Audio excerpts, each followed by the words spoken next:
What is going on, guys? Gaston right here. I'm going to keep this one really quick. I'm also under the weather, so I don't feel being in front of the camera. And in this video, I want to talk about the 3 images that Canon rumors leaked.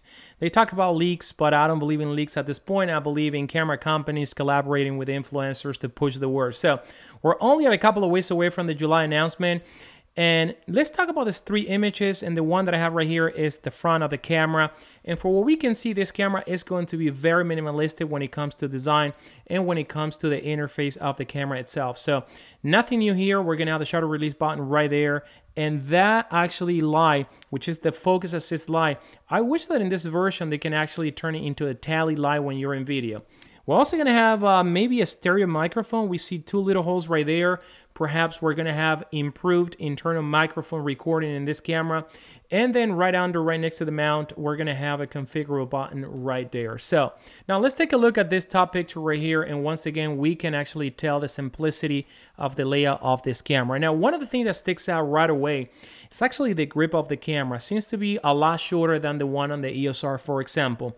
But the other thing is that this camera is going to have the same battery as the R5, and the R5 is going to have a brand new battery that seems to be larger, and it's going to have more capacity than previous battery on the Eos R.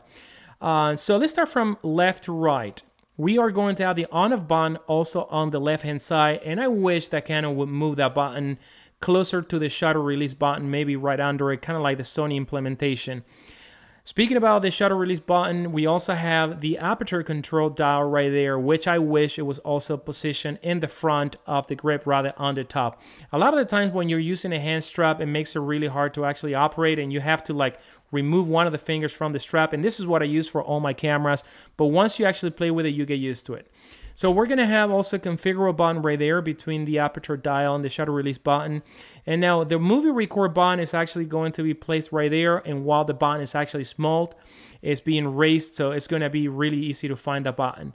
We're going to have the lock button as well right there, and a pretty a decent dial button right there, located right in the middle of the right-hand side of the camera. So this is it for that picture. Now let's actually take a look at the back of the camera, and once again, we can see, the simplicity of this camera, and reminds me a lot of the 5D Mark IV.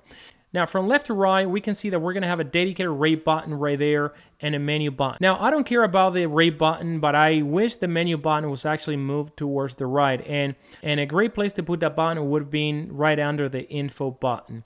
Now, take a look right next to the EVF towards the right. We have this little configuration arrangement of 6 little holes, and that could either be the speaker, or in this camera, we may have a rear microphone as well. And that would be really nice if Canon can implement internal recording even on the back of the camera. That would kill it. Now, like I mentioned before, this camera reminds me very much like the 5D Mark IV. As we can see, we have pretty much the same layout on this right-hand side of the camera. So joystick, tons of configurable buttons we're going to have, and nothing has changed with the info cue button. Everything seems to be the same like prior releases. Now, the other thing that you can tell is that the camera is going to load the SD card from the side. That's pretty good as well.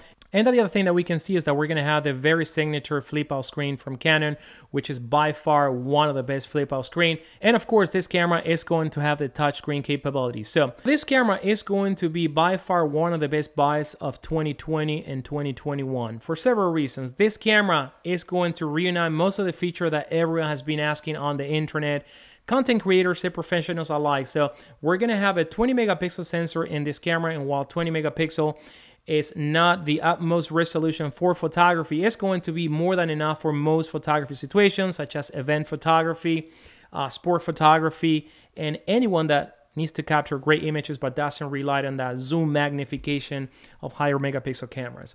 We are going to have IBIS in this camera, so this is going to be really important. Canon is not going to cripple this camera like they have done in the past. We are going to have most likely the same IBIS capabilities with the same stops as the R5, and chances are that this camera also is going to allow you to work in tandem with the image stabilization of the lens. It is also going to have gray burst capability, so this camera may be a great sport photography camera. You're going to have 12 frames per second with a mechanical shutter, and up to 20 frames per second with the electronic shutter. This camera is going to be recording oversampled 5K videos. Video specs are actually full-blown.